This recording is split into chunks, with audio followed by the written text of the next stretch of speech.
वर्ष 2014 का प्रश्न जीएस फोर्थ आईएएस मेंस का है और हम आते हैं तीसरा नंबर क्वेश्चन थर्ड। ये कह रहा है कि ज्ञान के बिना ईमानदारी कमजोर और व्यर्थ है। बिल्कुल सही बात है। ज्ञान नहीं है तो आप अनजाने में जो है गलत करेंगे और आप सर्टिफाई नहीं कर पाएंगे कि मैं तो साहब बड़ी ईमानदार आदमी और ईमानदारी से काम किया हूं। काम करने के लिए नॉलेज होना चाहिए। तो कह रहा है ज्ञान के बिना ईमानदारी कमजोर और व्यर्थ है, परंतु ईमानदारी के बिना ज्ञान खतरनाक और भयानक। वाह वाह, क्या बात है, गुड। इस कथन से आप क्या समझते हैं? आधुनिक संदर्भ से उदाहरण लेते हुए अपने अभिमत को स्पष्ट कीजिए। 150 शब्द। तो देखिए भाई, ऐसा है, नो नॉलेज, अगर ज्ञान नहीं है आपके पास काम करने का, रूल का, रेगुलेशंस का, प्रोसीजर का, तो अगर ये चीज नहीं है तो आपकी ईमानदारी जो है बहुत बड़ी चुनौती बन जाएगी आपके लिए। आप कहते रहिए कि मैं तो 100% बहुत ईमानदार हूं साहब, लेकिन ये ईमानदारी आपकी ध्वस्त तब हो जाएगी जब आपका ज्ञान नहीं होगा या ज्ञान अधकचरा होगा, नॉलेज नहीं होगा, रूल रेगुलेशंस, प्रोसीजर, ये सब चीजें जो ऑफिस में यूज होती है। तो इसीलिए ज्ञान नहीं होने पे ईमानदारी का कोई मतलब नहीं है। इसलिए मतलब नहीं है क्योंकि आप जो काम करेंगे वो नियमानुसार है या नहीं, ये कौन तय करेगा? आप ही को तय करना है ना। अगर नियमानुसार नहीं है तो इसका मतलब काम गलत हो गया, और जब गलत हो गया तो आप सिद्ध करते रहिए कि नहीं साहब मेरी तो ऐसी मंशा ही नहीं थी, मैं तो गुडविल में कर दिया, गुड बुक में कर दिया, अरे बॉस के कहने पे कर दिया, वो बड़े सज्जन और बड़े ईमानदार और बड़े जो है ये सत्यनिष्ठ व्यक्ति हैं। आप समझ रहे मेरी बात? तो बिना नॉलेज के जो काम आप करेंगे उसमें गलती होने की संभावना पूरी है, क्योंकि आपको प्रोसीजरल पता ही नहीं है, रूल रेगुलेशन पता ही नहीं है। तो जब नॉलेज नहीं है तो आपकी ईमानदारी ध्वस्त हो जाएगी, क्योंकि आप नियमानुकूल काम नहीं कर पाएंगे। सीधी सी बात है। दूसरी बात कह रहा है कि ईमानदारी अगर नहीं है तो ज्ञान बड़ा डेंजरस होता है।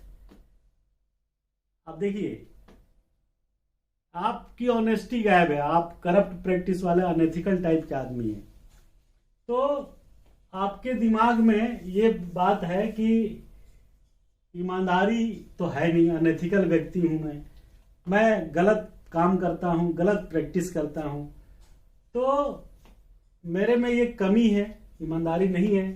तो मेरा जो ज्ञान होगा, जो नॉलेज होगा, वो इस तरीके से काम करेगा कि इस नियमों के विरुद्ध, नियमों को तोड़ मरोड़ के, गलत इंटरप्रेट करके किस तरीके से सिस्टम को अपने व्यक्तिगत लाभ के लिए प्रयुक्त कर सकूं।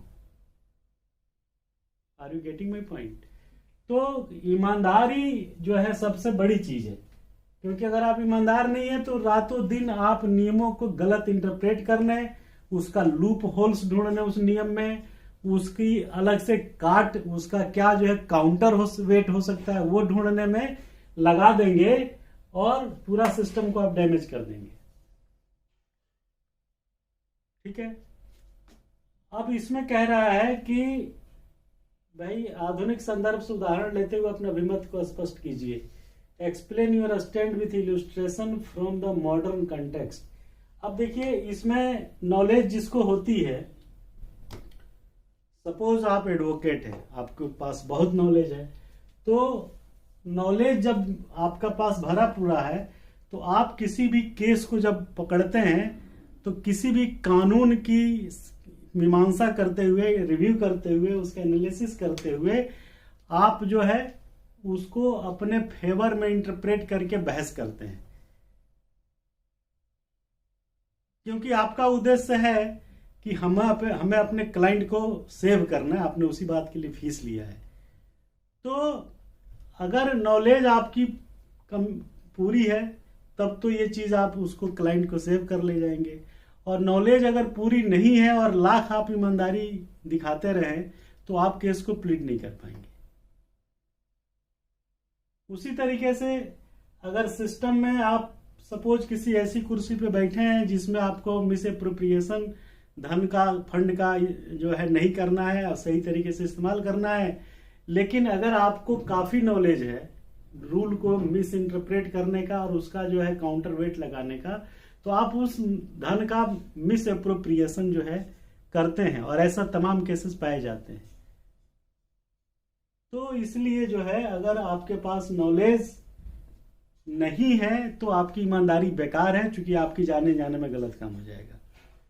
और अगर आपके पास नॉलेज है और ईमानदारी नहीं है तो वो नॉलेज जो है बड़ा डेंजरस होगा, वो सिस्टम को हाईजैक कर लेगा, सिस्टम को पर्सनल गेन के में यूज करेगा, और वो सारी विधा जो है आपकी जो है समाप्त करा देगा, और सिस्टम जो है चौपट हो जाएगा। तो ये ऐसे आप उदाहरण देके लिख सकते हैं। इसी का दूसरा पार्ट है, ये कह रहा है थर्ड बी, कि मनुष्यों के साथ सदैव उनको अपने आप में लक्ष्य मानकर व्यवहार करना चाहिए, कभी भी उनको केवल साधन नहीं मानना चाहिए। आधुनिक तकनीकी आर्थिक समाज में इस कथन के निहितार्थों का उल्लेख करते हुए अर्थ और महत्व स्पष्ट कीजिए। देखिए इसमें कई सारे क्वेश्चन हैं।